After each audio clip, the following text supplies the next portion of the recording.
During World War II, the skies and oceans were filled with machines built for one purpose: to win a global war. But among all the aircraft that flew across the Pacific and Atlantic, one American creation stood apart from everything else. It was not a fighter. It was not a bomber.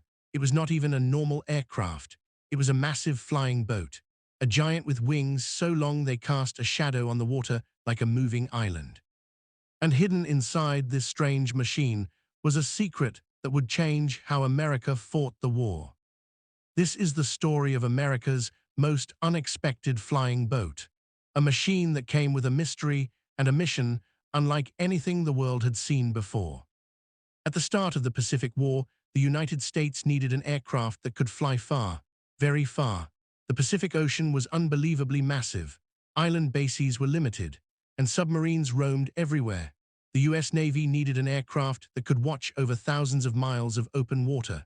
They needed eyes in the sky that could spot enemy ships, submarines, and convoys long before they came close. The answer arrived as the consolidated PBY Catalina, a flying boat capable of landing on water, staying in the air for more than 20 hours, and patrolling distances no other aircraft could match. It became the most famous flying boat of the war, but another aircraft was being designed with a much greater purpose. This was the Martin PBM Mariner, a flying boat created not just to patrol, but to hunt, to track enemy submarines, to strike enemy units hiding in the ocean, and to carry a secret technology that would give the United States a huge advantage at sea. The PBM Mariner looked unusual compared to normal aircraft. It had long high wings mounted above a thick aircraft body. Its floats folded up during flight to reduce drag. It could take off from bases without runways and use the ocean as its landing strip. And for long-range missions, it could stay airborne for a full day without stopping. But the real surprise was not its range, its engines, or its size. The surprising part was the secret it carried inside, something that enemy nations did not expect America to put on a flying boat. The Martin Mariner came with onboard radar. Radar was still very new during the early years of the war. Most aircraft did not have it. Most ships barely understood how powerful it could be. And German and Japanese submarines had no idea that a flying boat could detect them at night through clouds and fog using invisible radio waves. This is what made the PBM Mariner different. It was not just an aircraft. It was a hunter that could see through darkness. Imagine a German U-boat or a Japanese submarine traveling on the surface at night. The crew believed they were safe. They believed darkness protected them. But far above them in the night sky, an American PBM Mariner was silently approaching. The submarine could not see it. The submarine could not hear it. But the flying boat could see the submarine clearly on radar, even from miles away. This single piece of technology, radar, turned the PBM Mariner into one of the most dangerous anti-submarine weapons in the world. But its secret did not stop there. The PBM Mariner also carried depth bombs, torpedoes, and sometimes even sonarbuoys. It could mark the ocean, listening for the faint sound of enemy submarines, and once detected, the PBM could attack instantly. The Japanese Navy learned this truth the hard way. In the Pacific, large Japanese submarines traveled great distances to supply island bases. They surfaced at night thinking they were safe, but the PBM Mariners patrolling near islands like Saipan, Guam, and the Philippines used radar to find and destroy them. One Japanese commander later explained that the most terrifying part of facing these American flying boats was not their weapons, but the fact that they always knew where the submarines were, even in complete darkness. The PBM Mariner also helped protect American convoys in the Atlantic. German U-boats hunting supply ships suddenly found themselves targeted by aircraft they could not detect. They would surface to recharge batteries only to be attacked by a mariner coming from the darkness above. Every mission was long, dangerous, and exhausting. The crews sometimes flew 18 hours without rest, scanning the ocean constantly.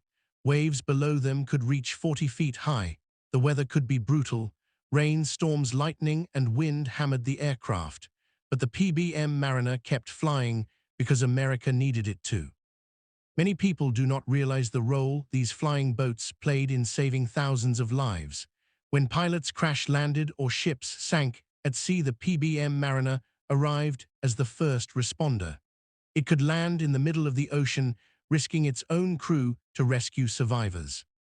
One of the most dramatic rescues happened after the famous Battle of Midway. American pilots who had ditched into the ocean were pulled to safety by PBY Catalinas and PBM Mariners. Without these flying boats, many of them would never have survived. Another mission that made the PBM Mariner legendary was the support it provided during long-range bombing raids. When B-29 bombers flew missions deep into Japan, the flying boats helped search for downed airmen. They tracked signals, they followed ocean currents, and sometimes they landed in dangerous waters surrounded by enemy forces just to save a single pilot. By the end of the war, the PBM Mariner had patrolled millions of miles of open ocean. It hunted submarines, destroyed enemy units, rescued survivors, and carried radar technology that surprised both enemy nations and even some American units. But the story does not end with the war. After World War II, the Mariner continued serving the Navy. It helped in the Korean War. It performed long-range ocean mapping missions. It became a weather research platform. Some were used for Cold War submarine tracking tests, and a few Mariners were converted into long-range transport aircraft carrying people and supplies across the ocean. Eventually, jet aircraft replaced flying boats. Navy ships grew stronger. Helicopters became the new rescue machines. And by the early 1950s, the PBM Mariner began to disappear from active service, but its legacy remained strong. The Mariner represented the moment when America combined aviation and technology to dominate the oceans. It was not the fastest plane. It was not the most famous plane, but it changed the war in a quiet, unseen way by watching the ocean from above night after night. It proved that the ocean no longer belonged to submarines. It belonged to those who could see them first. And America had built the aircraft that could see farther than anyone expected. As we look back at the PBM Mariner today, we see more than a flying boat. We see a symbol of innovation, courage, and endurance.